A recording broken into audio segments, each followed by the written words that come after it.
Assalamualaikum warahmatullahi wabarakatuh. Selamat pagi, salam sejahtera untuk kita semua.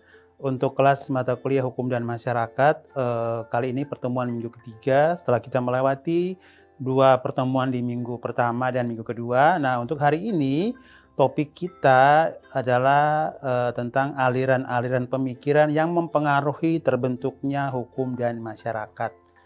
Nah, terkait dengan aliran hukum dan aliran-aliran ataupun pemikiran-pemikiran yang mempengaruhi terbentuknya hukum dan masyarakat, tentunya banyak sekali aliran-aliran atau mungkin mazhab-mazhab, teori-teori yang terkait dengan perkembangan hukum dan masyarakat. Nah, kali ini kita melihat akan mempelajari beberapa konsep pemikiran atau aliran pemikiran dari beberapa ahli hukum atau ahli sosiologi hukum.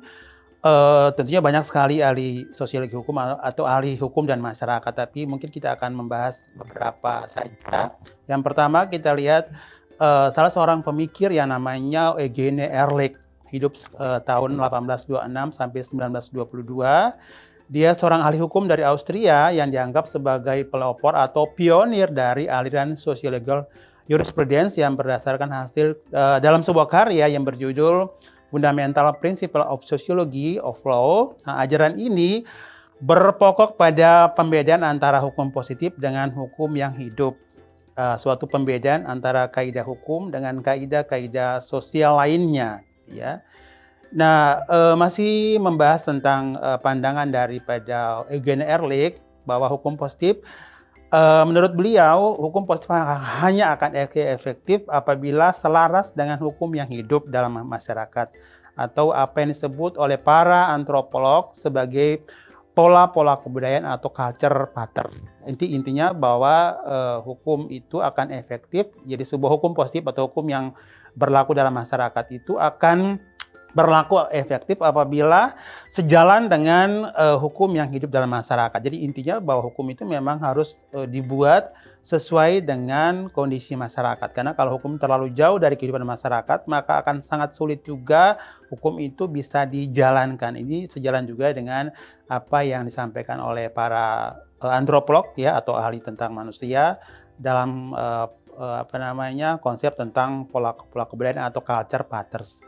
Nah, bahwa pusat perkembangan dari hukum bukanlah terletak pada badan-badan legislatif atau keputusan-keputusan badan yudikatif atau ilmu hukum, akan tetapi terletak justru pada masyarakat itu sendiri. Jadi intinya kan tadi bahwa hukum itu ada karena ada masyarakat, tidak akan pernah ada hukum kalau masyarakat tidak ada. Dan hukum itu dibuat untuk masyarakat juga. Jadi sejalan dengan konsep ini juga. Terus yang berikutnya kita masih melanjutkan pembahasan tentang pemikiran dari Eugene ini, bahwa satu kebaikan yang dari pemikiran analisis Ehrlich adalah dapat mengarahkan perhatian para ahli hukum pada ruang lingkup sistem sosial, di mana ditemukan kekuatan-kekuatan yang mengendalikan hukum dan juga untuk memahami hukum dalam konteks sosial. Sedangkan minusnya atau kekurangan daripada analisis ini bahwa akan sulit untuk menentukan ukuran-ukuran apa yang dipakai untuk menentukan bahwa suatu kaidah itu kaidah hukum benar-benar merupakan hukum yang hidup atau yang dianggap adil. Jadi ini merupakan mungkin kekurangan atau kritik terhadap pemikiran daripada Eugene Ehrlich ini terkait dengan perkembangan hukum dan masyarakat. Nah, terus kita meranjak berikutnya kepada pemikiran seorang namanya Ross Chupon. Ya, Chupon ini juga seorang pemikir atau filsuf terkenal dalam sosiologi hukum juga. Nah, beliau hidup 1870 sampai 1964. Nah, ajaran aliran sosiologi dari jurisprudence menurut Ross Chupon ini berkembang dan menjadi populer di Amerika Serikat, terutama atas jasa Ross Chupon mencapai puncaknya perkembangan itu pada tahun 1920-an. Ya, Chupon berpendapat bahwa hukum harus dilihat atau dipandang sebagai suatu lembaga masyarakat yang berfungsi untuk memenuhi kebutuhan sosial. Dan dari tugas ilmu hukum untuk memperkembangkan suatu kerangka dengan mana kebutuhan-kebutuhan sosial dapat terpenuhi secara maksimal. Intinya bahwa Chupon dia berpendapat bahwa fungsi hukum itu untuk memenuhi kebutuhan-kebutuhan sosial, dan tugas hukum itu paling tidak untuk bagaimana mengoptimalkan peran daripada hukum itu supaya bisa berfungsi secara lebih maksimal lagi dalam kehidupan masyarakat.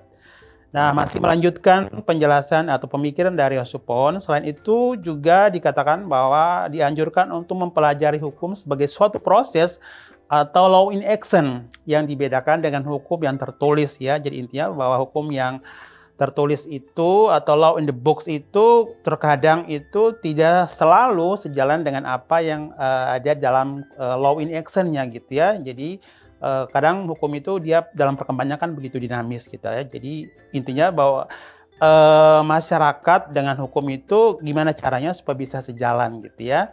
Nah, dalam ajaran Rosupon menekankan pada beberapa prinsip.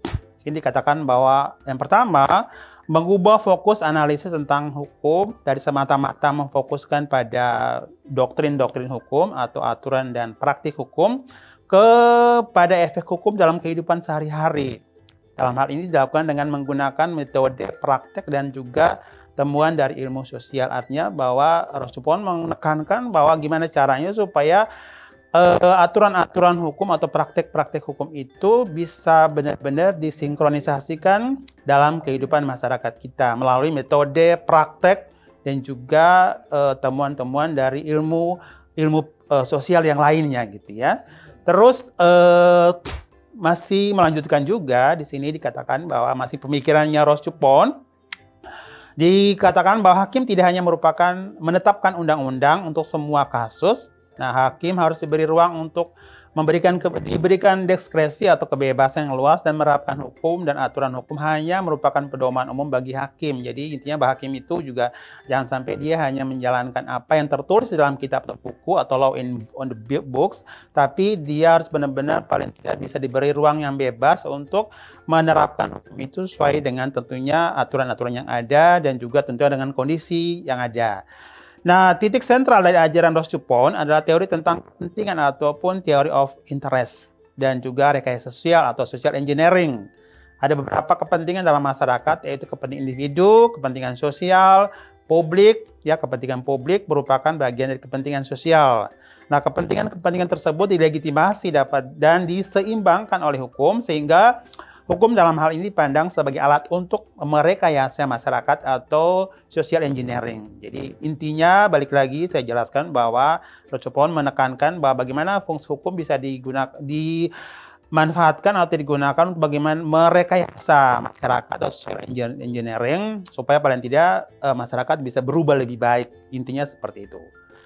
Terus yang berikutnya masih pemikirannya Rosupon juga ini. Nah, prinsip etika suatu masyarakat yang beradat ataupun civil society. Nah, bahkan di sini dikatakan bahwa masyarakat beradat tersebut merupakan tujuan dan sasaran daripada hukum substantif, yaitu adanya suatu pengaturan bahwa seorang tidak boleh menyakiti atau merugikan orang lain. Orang dapat memiliki dan mengawasi harta bendanya. Orang harus bertindak sesuai dengan itikat baik dan membuat kontrak satu dengan lain. Jadi bagaimana prinsip-prinsip etika dan dalam suatu masyarakat yang beradab itu penting dijalankan supaya keseimbangan dalam masyarakat bisa terwujud. Kira-kira mungkin penjelasan dari prinsip yang berhubungan dengan etika dalam masyarakat yang beradab ini gitu ya. Terus juga yang berikutnya bagaimana mengembangkan masih melanjutkan pemikiran Rosupon ini dikatakan bahwa Beliau mengembangkan teori tentang perkembangan hukum dari bentuk-bentuk yang masih sederhana atau primitif ke bentuk sosialisasi hukum. Nah, bentuk sosialisasi hukum mempunyai tujuan akhir untuk memaksimal pemenuhan keinginan dan kehendak masyarakat, manusia dan masyarakat. Dalam mencoba menelaah, jadi Rosupon juga mencoba menelaah antara sosiologi hukum Eropa dan sosiologi jurisprudensi Amerika. Terlebih dahulu akan dibedakan antara ilmu hukum sosiologis dan sosiologi hukum. Apabila dilihat dari sudut sejarahnya, istilah sosiologi hukum untuk pertama kalinya dipergunakan oleh seorang Italian bernama Ancelotti pada 1882. Jadi ini erat kaitan juga kita bicara mengenai sosiologi hukum. Karena sebenarnya hukum dan mata kuliah hukum dan masyarakat ini sebenarnya erat kaitan juga kita bicara mengenai hukum dan masyarakat sebenarnya. Makanya dalam kajian ini memang sangat erat kaitan dan kita bicara pemikiran-pemikiran atau teori-teori yang berhubungan dengan sosiologi hukum. Terus yang berikutnya kita merujuk pada Appelbaum ya. Dia seorang sosiolog hukum juga. Dia mengambil telah mengenai hukum dan masyarakat. Nah, dari pandangan Appelbaum di atas dapat diidentifikasi bahwa sosiologi hukum itu mencakup 3 hal, antara lain menelaah hal berlakunya hukum dalam masyarakat, menilai hubungan dan pengaruh hukum terhadap gejala-gejala sosial, mengadakan temu kenal yang berlaku di dalam masyarakat. Jadi sosiologi hukum kalau merujuk pada pendapatnya Appelbaum tadi itu mencoba mengkaji atau menelaah bagaimana berlaku hukum dalam masyarakat, terus mempelajari hubungan timbal balik hukum dan gejala-gejala sosial yang ada dalam masyarakat, dan juga mengadakan temu kenal atau mungkin juga kolaborasi antara hukum dan masyarakat. Terus kita lanjutkan berikutnya, di Amerika Serikat itu mempunyai karakteristik untuk mengarahkan telah terhadap masalah-masalah praktis dari ketertiban hukum dan melakukan penyelidikan di lapangan ilmu hukum, serta pertaliannya dengan cara menyesuaikan hubungan dan penertiban kelakuan yang menyangkut kehidupan kelompok dikenal dengan ilmu sosiologi hukum ya, masih penjelasan tentang sosiologi hukum juga ini. Terus dari penjelasan di atas maka tampak adanya perbedaan antara sosiologi hukum dengan hukum dan masyarakat. Sekalipun kalau tadi kita bicara hukum dan masyarakat dan sosiologi hukum itu udah pasti bicaranya hukum ada karena ada manusia atau masyarakat. Sebaliknya juga bahwa tidak akan pernah ada hukum kalau masyarakat tidak ada gitu ya. Tapi dalam secara teori kita lihat bahwa ada kajian dari sisi hukum dan masyarakat juga, dan juga kita bicara dari sisi sosiologi hukum juga dengan berbagai macam perspektif juga tadi, dan juga merujuk pada beberapa pemikiran dari ahli hukum maupun ahli sosiologi hukum, ahli filsafat hukum juga mungkin nanti dalam penjelasan selanjutnya. Nah, di sini dikatakan bahwa kalau sosiologi jurisprudence merupakan suatu mazhab atau aliran dalam filsafat hukum yang mempelajari pengaruh timbal balik antara hukum dan masyarakat dan sebaliknya gitu. Jadi kajian hukum dan masyarakat, sosiologi hukum ini juga memang sangat erat kaitan dengan kita bicara filsafat hukum atau bicara bagaimana mengkaji hukum itu sampai sedalam-dalamnya. Kalau bicara filsafat hukum itu telah kritis mengenai hukum itu ada untuk apa. Jadi tentunya sangat berhubungan erat antara sosiologi hukum, filsafat hukum, hukum dan masyarakat, dan tentunya ilmu hukum secara umum.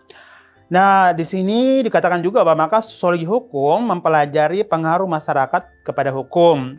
Sejauh mana gejala atau fenomena yang ada dalam masyarakat dapat mempengaruhi hukum. Artinya hubungan timbal baliknya gitu ya. Di samping itu juga diselidiki pengaruh hukum terhadap masyarakat. Jadi seperti yang saya sampaikan tadi bahwa hukum dan masyarakat itu memang nggak bisa dipisahkan ya. Jadi, makanya dalam kajian sosiologi hukum atau di Sociology of Law mempelajari pengaruh masyarakat kepada hukum kalau kita bicara dalam mata kuliah hukum dan masyarakat ya, mencari tahu bagaimana gejala atau fenomena-fenomena yang ada di masyarakat yang dapat mempengaruhi perkembangan hukum itu sendiri. Misalnya kita bicara mengenai bagaimana kesadaran hukum masyarakat, bicara mengenai efektivitas hukum dalam masyarakat dan lain sebagainya, itu semua merupakan bagian dari kita bicara hukum dan masyarakat juga, bicara sosiologi hukum juga, mungkin juga nanti hubungan dengan bicara filsafat hukum juga, karena semuanya saling terkait. Nah, jadi inti pemikiran mazhab atau aliran sosial-legal jurisprudence adalah bahwa hukum yang baik adalah hukum yang sesuai dengan hukum yang hidup di dalam masyarakat. Ya, itu memang idealnya demikian gitu ya. Karena hukum itu ada karena ada masyarakat, tidak akan pernah ada hukum kalau masyarakat nggak ada. Dan hukum yang ideal itu harus sesuai dengan nilai-nilai yang ada di dalam masyarakat. Supaya hukum itu bisa benar-benar efektif dan berguna, bermanfaat bagi masyarakat. Kalau terlalu jauh dari kenyataan hidup masyarakat, maka hukum itu juga mungkin tidak akan efektif ya. Nah, terus kita lanjut yang berikutnya ada aliran realisme hukum. Nah, ini ada beberapa tokoh ataupun pemikir atau filsuf yang dikenal sebagai peletak dasar aliran ini. Ya, ada nama-nama besar seperti ada Karl Lewin, ada Jerome Frank, ada Justin Oliver, dan tentunya beberapa nama-nama besar lainnya. Tapi nama yang disebutkan tadi adalah tiga-tiganya dari Amerika. Ya, nah mereka terkenal dengan proses yang radikal tentang proses peradilan, yang menyatakan bahwa hakim tidak hanya menemukan hukum, tapi juga bahkan membentuk hukum. Ini juga prinsipnya bahwa idealnya harus demikian sebenarnya gitu ya. Kalau bicara tentang peran seorang hakim, dia tidak hanya menjalankan hukum atau tidak hanya menjadi corong dari undang-undang, tapi dia juga harus bisa menemukan hukum gitu ya. Misalnya di saat dia menangani sebuah perkara, seandainya perkara itu belum ada